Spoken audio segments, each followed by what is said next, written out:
اعوذ باللہ من الشیطان الرجیم بسم اللہ الرحمن الرحیم رب اشرح لی صدری ویسر لی امری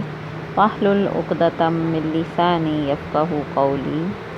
آج کا ہمارا عنوان ہے نماز چاشت،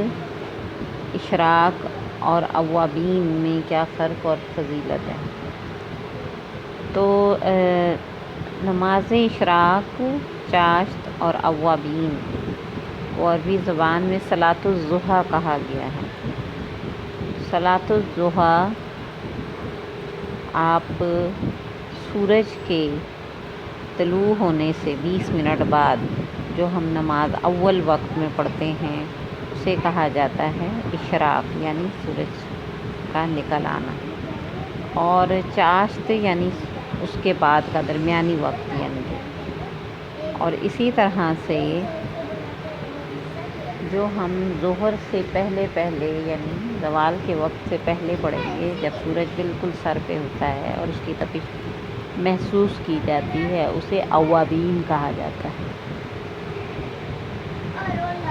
یہ تینوں نمازیں الگ الگ نہیں ہیں، بلکہ اول وقت میں پڑھیں گے تو آپ 2 رکعتوں سے لے کر 8 رکعت تک پڑھ سکتے ہیں، اور 4 رکعت پڑھنا افضل ہے، 2 کر کے۔ اور اسی طرح سے 2 رکعتیں جو ہیں وہ ہمارے جوڑوں کا صدقہ ہے، انہیں جوڑوں کا صدقہ کہا گیا ہے،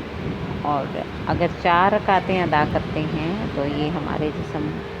سارے دن کی کفایت ہے۔ اس طرح سے آپ صلی اللہ علیہ وسلم نے جو ہے 2 سے لے کر 8 رکعت تک یہ نماز ادا کی ہے،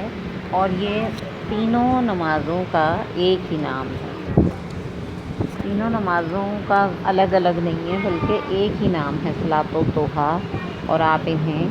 ان تینوں اوقات میں سے کسی وقت ادا کریں گے تو جس وقت میں آپ ادا کریں گے تو اس وقت کا نام، اگر اول وقت میں ادا کرتے ہیں تو اشراق،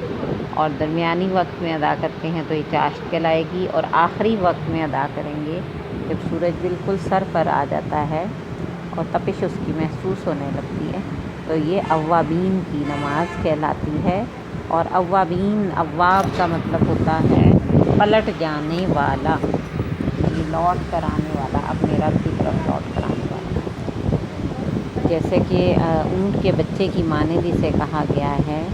کہ اونٹ کا بچہ جب ریت پر کھڑا ہوتا ہے اور اس کے پاؤں کے تلے جو ہیں ان کی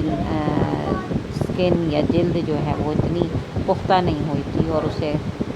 گرمی محسوس ہونا شروع ہوتی ہے تو واپس پلٹ کے اپنی ماں کے پاس آ جاتا ہے۔ تو یہ ہے صلاۃ الضحیٰ یا اشراق، چاشت اور اوابین کی فضیلت، اور اسے ادا کرنے سے ثواب ملتا ہے۔